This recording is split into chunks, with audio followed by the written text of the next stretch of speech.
Saya lihat wajah-wajah baru. Bukan maksudnya bukan wajah-wajah baru yang masih baru datang, tapi wajah-wajah baru yang punya sukacita yang baru di tahun baru ini. Masih suasana baru luar biasa. Haleluya, karena penyertaan Tuhan kita yang sempurna. Kita boleh ada pada pagi hari ini menikmati kembali betapa indahnya hadirat Tuhan di tengah-tengah kita. Puji Tuhan, sebelum kita akan mulai ibadah kita akan naikkan syukur doa kita kepada Tuhan. Mari kita berdoa. Bapa di surga, terima kasih. Sungguh kami sangat bersyukur buat pagi hari ini. Kami boleh ada, kami boleh beribadah kembali Tuhan. Kami boleh sehat, kami boleh kuat. Tuhan, semua karena penyertaan Tuhan yang sempurna dalam kehidupan kami. Engkau luar biasa Tuhan, maka kami jadi luar biasa Bapa. Engkau hebat Tuhan, penyertaan-Mu selama tahun 2022. Tuhan yang luar biasa. Kami tetap setia beribadah kepada Tuhan. Tahun 2023 ini jalan-jalan-Mu tidak terselami, tapi kami percaya Tuhan, kalau Engkau beserta kami kuat menghadapi badai apapun dalam kehidupan ini. Engkau Allah yang luar biasa yang akan menolong kami. Tuhan, kami siap untuk memulai ibadah kami pada pagi hari ini. Biarlah Tuhan Yesus yang akan menolong, memimpin, mengurapi kami semuanya. Dengan semangat kami akan beribadah, memuji dan memuliakan nama Tuhan, mendengarkan firman Tuhan. Biarlah kuasa Roh Kudus-Mu mengurapi kami semua, mengurapi kami hamba-hamba-Mu yang akan melayani-Mu Bapa, melayani jemaat semuanya Tuhan Yesus. Memberkati saudara-saudara kami yang masih dalam perjalanan, menghantar mereka dengan selamat untuk bergabung bersama kami beribadah pada pagi hari ini. Bapa, Engkau memberkati, urapi ruangan ini dari depan sampai belakang. Kuasa Roh Kudus-Mu yang melingkupi kami Tuhan Yesus. Kuasa-Mu biar kuat bekerja Tuhan.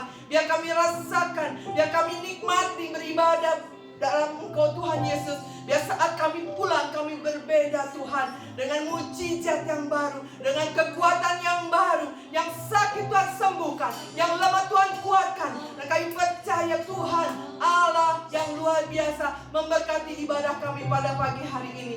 Dalam nama Tuhan Yesus kami siap memulai ibadah kami hari ini. Haleluya. Yang siap memuji Tuhan katakan amin. Haleluya. Terima kasih Tuhan Yesus. Haleluya. Penyertaan luar biasa Bapa. Jalan-jalan kita terselamat dan percaya Tuhan. Kau Allah yang hebat, Kau Allah yang luar biasa, terus menyertai kami. Haleluya. Terima kasih Tuhan. Haleluya.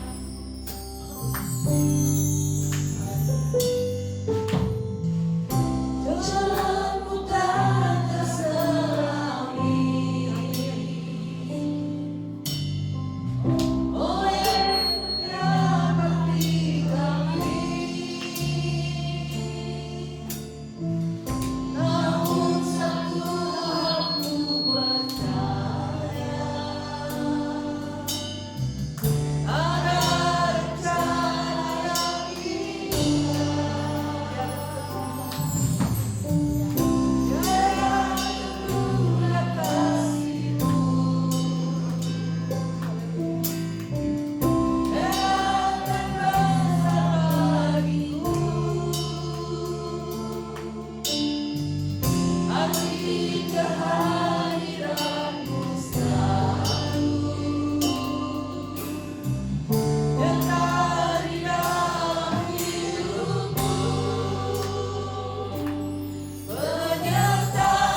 boleh sanggup menghadapi badai topan dalam kehidupan kami. Kami tetap kuat.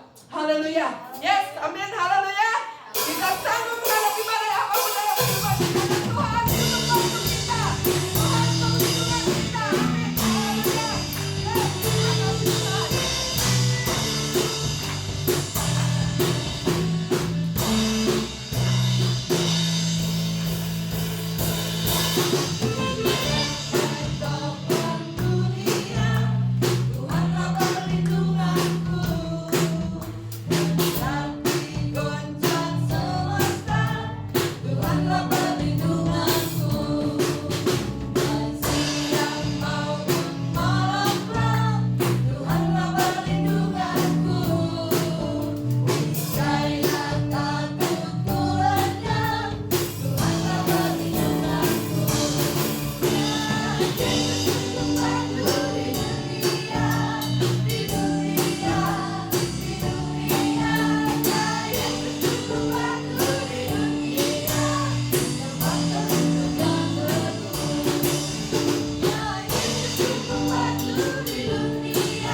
Terima kasih Tuhan Bapa di surga, Bapa yang kami sembah, kami kenal di dalam nama Tuhan Yesus.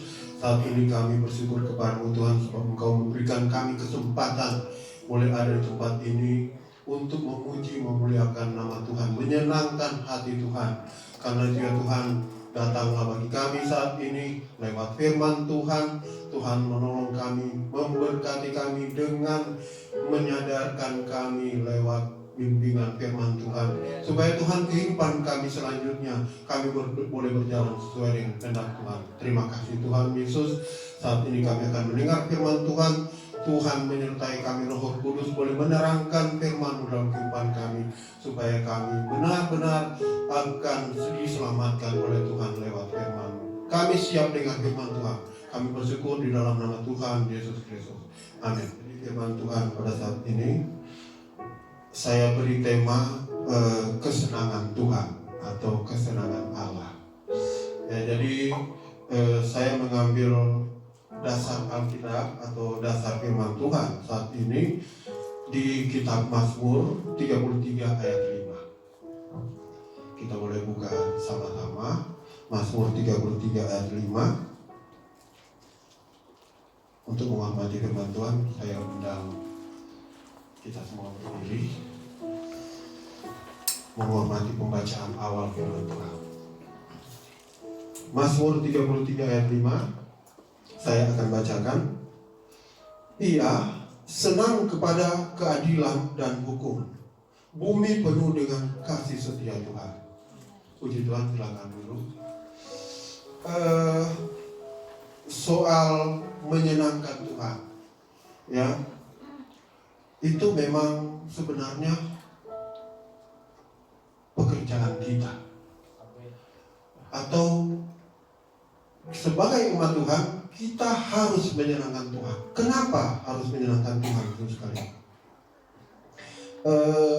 Ya, Tuhan kalau tujuan kita untuk menyenangkan Tuhan, atau kita mau cari tahu kesenangan Tuhan atau sesuatu yang disenangi Tuhan, ada beda antara menyenangkan Tuhan dan menyenangkan manusia, itu sekalian. Menyenangkan manusia dalam Alkitab kita boleh lihat di dalam 1 Korintus 10 ayat 33. Sama seperti aku juga berusaha menyenangkan hati semua orang dalam segala hal, bukan untuk kepentingan diriku, tetapi untuk kepentingan orang banyak, supaya mereka beroleh selamat. Jadi menyenangkan hati seseorang agar mereka beroleh selamat. Nah, itu juga bisa kita lihat di dalam Efesus 6 ayat 6 sampai 7. Efesus 6 ayat 6 sampai 7, di sana dikatakan, jangan hanya di hadapan mereka saja untuk menyenangkan hati orang, tetapi sebagai hamba-hamba Kristus yang dengan segenap hati melakukan kehendak Allah dan yang dengan rela menjalankan pelayanannya seperti orang-orang yang melayani Tuhan dan bukan manusia. Jadi di sini kita jangan cuma menyenangkan orang di hadapan, cuma pada saat kelihatan, belakang-belakangnya tidak. Ya, tetapi kita menyenangkan orang seperti kita melayani Tuhan. Ya, jadi membuat sesuatu orang senang seperti kita membuat sesuatu untuk Tuhan. Nah, itu sekalian usaha kita untuk menjalankan menyenangkan orang lain. Nah, Tuhan Yesus juga melakukan hal seperti itu pada saat dia ada di muka bumi ini. Saya cuma mengambil contoh beberapa yang merupakan cerita-cerita di sekolah minggu, ya, karena itu yang paling gampang diterima. Nah, di dalam Matius 8 ayat 1 sampai 4, di sana ada cerita tentang Tuhan Yesus menyembuhkan orang yang sakit kusta. Nah, sekalian, kalau kita baca di sana, setelah Yesus turun dari bukit, orang banyak berbondong-bondong mengikuti dia, maka datanglah seorang yang sakit kusta kepadanya, lalu sujud menyembah dia dan berkata, Tuhan, jika Tuhan mau, Tuhan dapat mentahirkan aku. Lalu Yesus mengulurkan tangannya, menjamah orang itu dan berkata, aku mau, jadilah engkau tahir. Seketika itu juga tahirlah orang itu daripada kustanya. Terus sekalian, di ayat 3 itu kesenangan dari orang yang berpenyakit kusta. Terus sekalian, di sana dikatakan, lalu Yesus mengulurkan tangannya, menjamah orang itu dan berkata, aku mau, jadilah engkau tahir. Terus sekalian, orang sakit kusta ini dengar saja aku mau menyembuhkan, dia sudah sangat senang. Contoh yang kedua, kesenangan yang terjadi atau yang diberikan oleh Tuhan tentang di dalam Matius 8, sambungan dari ayat itu, dari Matius 8 ayat 5 sampai 13, itu tentang menyembuhkan hamba seorang perwira di Kapernaum. Itu juga contoh. Jadi Matius 8 ayat 5 sampai 13 kita bisa baca di sana, ya.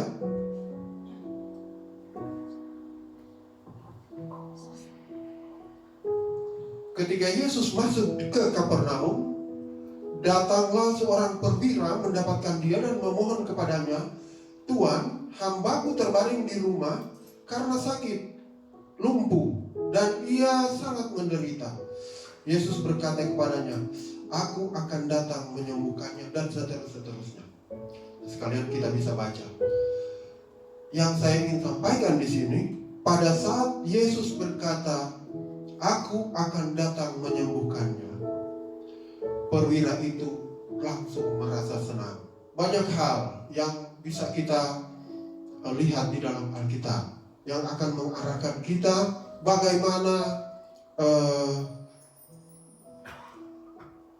kita menyenangkan manusia. Begitu juga Tuhan. Tuhan sebagai manusia, Tuhan Yesus ada di bumi, di dunia pada saat itu, di Timur Tengah pada saat itu, dia datang juga untuk menyenangkan manusia. Seperti contoh tadi. Nah, sedangkan untuk menyenangkan Tuhan, sebenarnya usaha untuk menyenangkan Tuhan sudah dilakukan sejak awal kehidupan manusia. Terus kalian,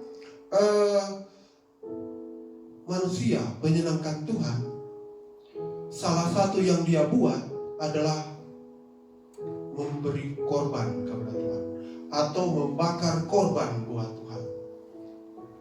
Terus kalian,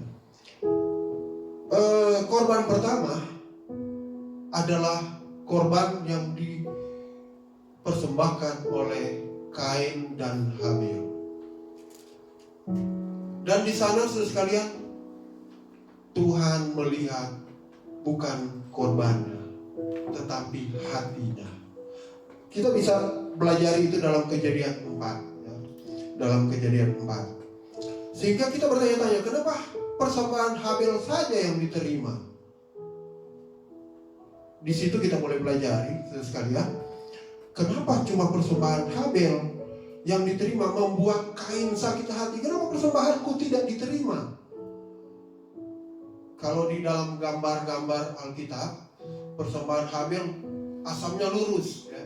Cuma gambaran, ya. Asapnya lurus. Persembahan Kain asapnya menyebar, ya, seperti tidak naik di hadapan Tuhan. Kenapa seperti itu?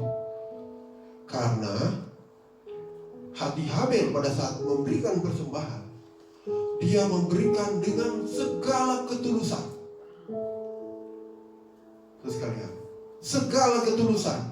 Dia pilih korban ternaknya yang paling gemuk, paling berkualitas, ya. Kemudian dia pilih lemak-lemaknya dibakar, dipersembahkan kepada Tuhan. Yang berkualitas yang dipersembahkan kepada Tuhan. Sedangkan Kain, saya tidak tahu, mungkin cerita guru-guru sekolah minggu lebih tahu, ya. Kalau saya mungkin bisa membaca bahwa Kain cuma mengambil sembarang dari tanaman, dari hasil ladangnya ini, kemudian dipersembahkan kepada Tuhan. Tidak dengan segenap hati. Cuma sembarang mengambil lah, ya. Tetapi Habil memilih yang terbaik, sehingga dia diterima. Nah, Kain sakit hati. Terus kalian, umat-umat Tuhan jangan seperti itulah, ya. Jangan jadi mental Kain, ya. Kita harus jadi mentalnya Habil, ya. Mental Habil, walaupun dia nanti pada akhir cerita dia dibunuh oleh Kain karena sakit hati, ya, tetapi dia pasrah. Dia seperti Tuhan Yesus, saudara sekalian, dicambuk, diludah, diapakan lagi ya? Ya, berdarah-darah, dipaku di kayu salib.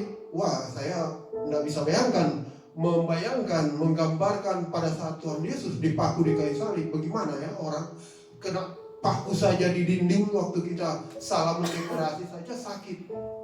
Ya, misalnya kalau buat dekorasi tidak tahu, tidak sadar sudah jari kita sudah lewat paku ya, berdarah, itu kesakitannya luar biasa. Apalagi Tuhan Yesus itu tangannya dipaku, ya.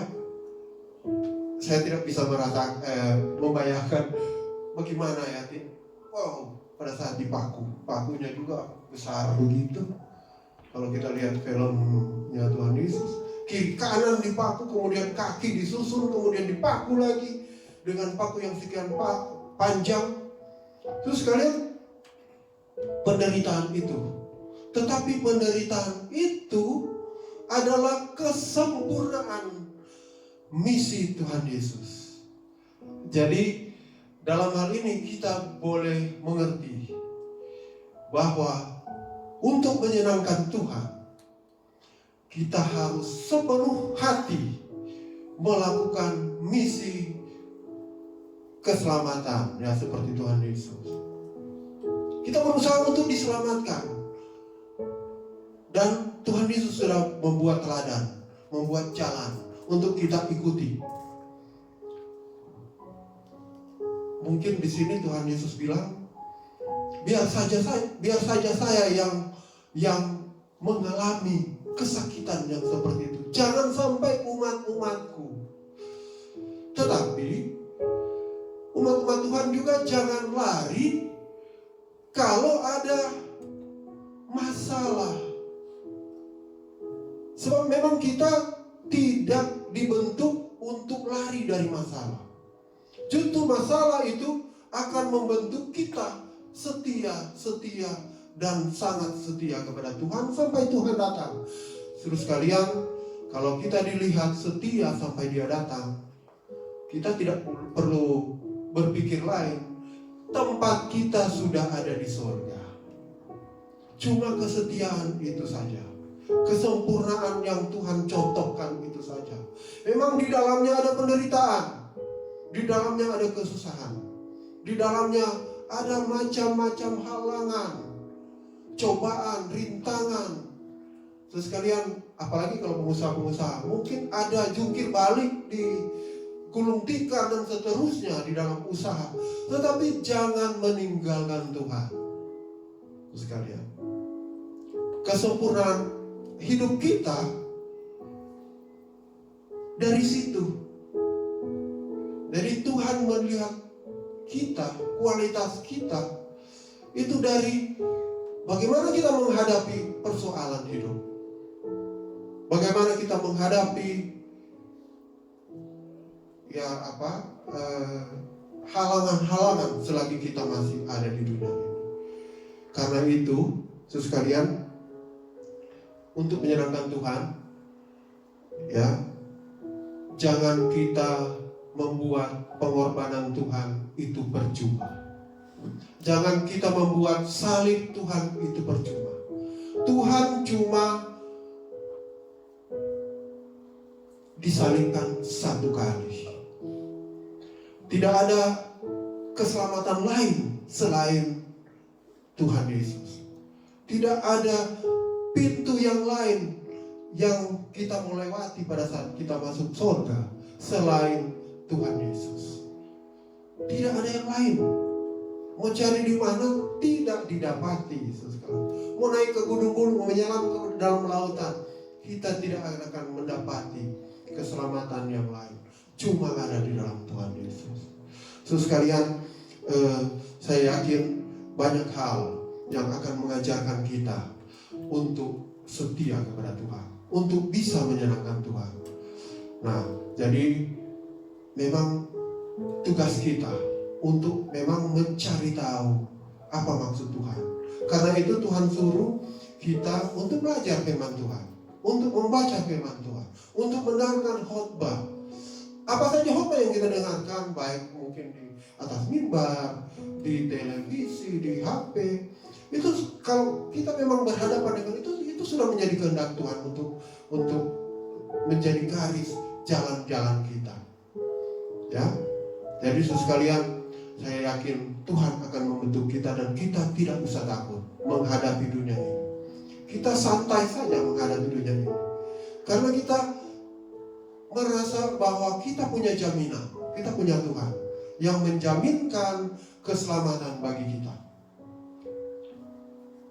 Puji Tuhan sekalian, inilah firman Tuhan. Selanjutnya saya serahkan kepada Bapak Gembala. Shalom saudara. Firman Tuhan mengajar kepada kita untuk menyenangkan hati Tuhan. Itulah yang harus kita lakukan dalam kehidupan ini. Kita dapat menyenangkan hati Tuhan dengan cara bagaimana kita menyenangkan sesama kita.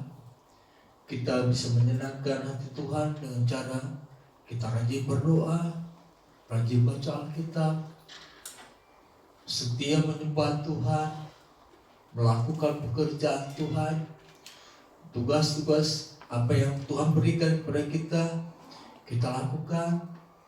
Itu menyenangkan hati Tuhan. Jadilah hamba Tuhan yang setia. Artinya apa yang Tuhan berikan kepada kita, percayakan kepada kita kerjakan semua itu untuk menyenangkan hati Tuhan. Masuk di tahun 2023 dengan satu keinginan, saya ingin hidup menyenangkan Tuhan. Ketika kita menyenangkan Tuhan, Tuhan berkata, inilah anak yang kepadanya aku berkenan. Orang yang menyenangkan hati Tuhan adalah orang yang diberkenan oleh Allah.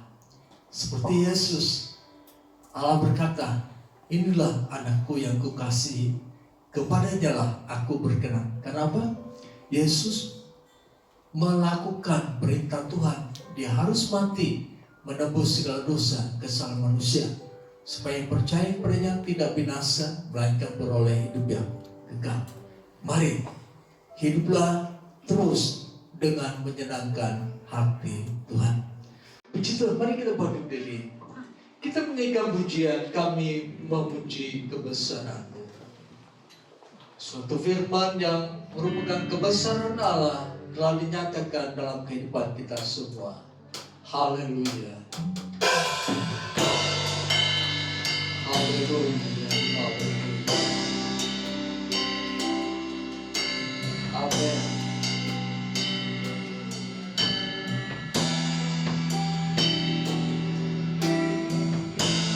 Haleluya.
yang menyenangkan bagi Tuhan.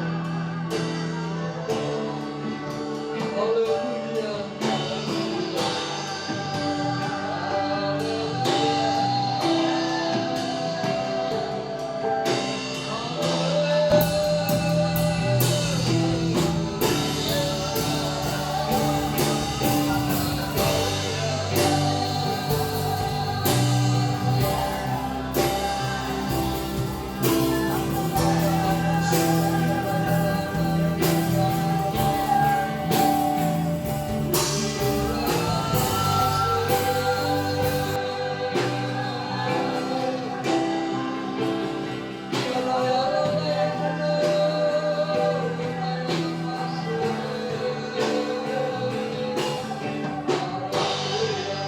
Terus menyembah Tuhan, bermasmur bagi Dia, berkatakan akan kebaikan Tuhan, berkatakan tentang kasih Tuhan, berkatakan pertolongan dari Tuhan, berkatakan dimasukkan dalam kebaikan Tuhan, berkatakan ucapan syukur kepada-Nya, berkatakan kesembuhan, berkatakan pertolongan Tuhan, berkatakan keajaiban Tuhan, berkatakan kemahakuasaan Tuhan, berkatakan kasih Tuhan yang sudah terjadi dalam kehidupan kita. Demikian namanya, Dia Allah yang hebat, Allah yang dahsyat, Allah yang kuasa, sanggup menolong kehidupan kita.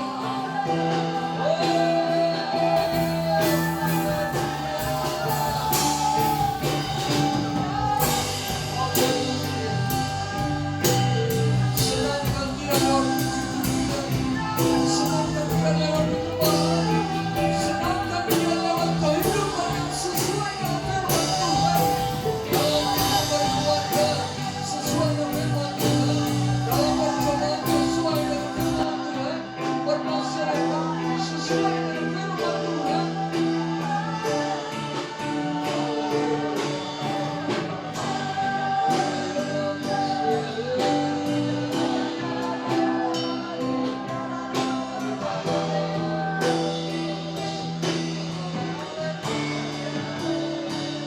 Kami mengucap syukur dan terima kasih Tuhan. Untuk firman Tuhan sudah kami dengarkan pada saat ini.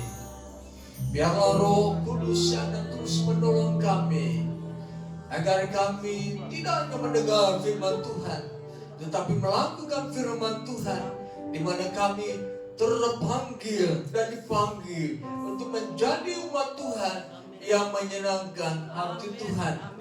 Roh Kudus bimbinglah kami, Roh Kudus bawalah kami kepada seluruh kebenaran kehendak Allah, supaya kami dapat menyenangkan hati Allah sesuai dengan pimpinan Roh Kudus. Baik dalam kehidupan berkeluarga, kami melakukan firman Tuhan. Dalam keadaan apapun, kami tetap berpegang pada firman Tuhan. Terima kasih Tuhan. Kami berdoa untuk Pak Hendrik yang sudah menyampaikan firman Tuhan. Tuhan memberkati kehidupan pribadi dan keluarganya. Tuhan memberkati pelayanannya, dan segala tugas dan pekerjaannya dimanapun dia berada. Dalam nama Yesus diberkati oleh Tuhan. Terima kasih Tuhan, terpuji nama Tuhan. Pada saat ini juga kami berdoa bagi sedang jemaatmu yang dalam keadaan sakit. Di dalam nama Tuhan Yesus kami mohon kesembuhan untuk mereka. Dan biar dengan tubuh yang sehat, dengan keadaan pada saat ini, mereka tetap mengucap syukur, mereka tetap menyenangkan hati Tuhan. Dalam nama Yesus terjadilah kesembuhan bagi mereka. Kami berdoa untuk Ibu Maifan Tuhan. Di dalam nama Tuhan Yesus, biarlah hari-hari yang dia lalui dalam keadaan sakit ini, dia tetap mengucap syukur kepada Tuhan, tetap memiliki hati yang menyenangkan hati Tuhan, hati yang memuji dan menyembah Tuhan. Dalam nama Yesus kami percaya kesembuhan akan datang ketika Tuhan disenangkan oleh kehidupannya. Terima kasih Tuhan, terpuji nama Tuhan. Kami berdoa untuk saudara-saudara kami dimanapun mereka berada, umat-umatmu di mana saja mereka berada. Di dalam nama Tuhan Yesus, Roh Kudus akan membimbing mereka untuk menjadi umat Tuhan yang menyenangkan hati Tuhan. Di dalam nama Yesus, terjadilah dalam kehidupan umat-umat-Mu. Kami berdoa untuk bangsa dan negara ini. Terima kasih untuk belas kasihan Tuhan. Terima kasih untuk berkat Tuhan bagi bangsa dan negara ini. Sehingga bangsa dan negara ini tetap eksis di dalam dunia yang penuh dengan kegelapan ini. Kami percaya ini adalah anugerah berkat daripada Tuhan dalam kehidupan bangsa dan negara ini. Biarlah kami terus mendoakan bangsa dan negara ini. Berkati presiden dan wakilnya, berkati para menteri. Tuhan tolong semuanya. Terima kasih Tuhan. Para gubernur, wali kota, bupati, camat, kepala daerah atau kepala desa, Tuhan juga memberkati mereka. Terima kasih. Sebentar kami akan kembali ke rumah kami masing-masing. Kami mohon pimpinan Tuhan dalam perjalanan. Kami serahkan kehidupan kami ke dalam tangan Tuhan. Dan kami percaya minggu depan Tuhan akan kembali mengumpulkan kami untuk datang beribadah, untuk menyenangkan hati Tuhan. Saudara yang dikasihi dalam nama Tuhan Yesus Kristus, terimalah damai sejahtera, anugerah berkat Allah, cinta kasih Yesus Kristus, kekuatan, penghiburan dan pertolongan dari Allah Roh Kudus kita terima mulai saat ini sampai kedatangan Yesus Kristus yang kedua kali ke dalam dunia ini. Di dalam nama Tuhan Yesus kami berdoa. Haleluya. Amin.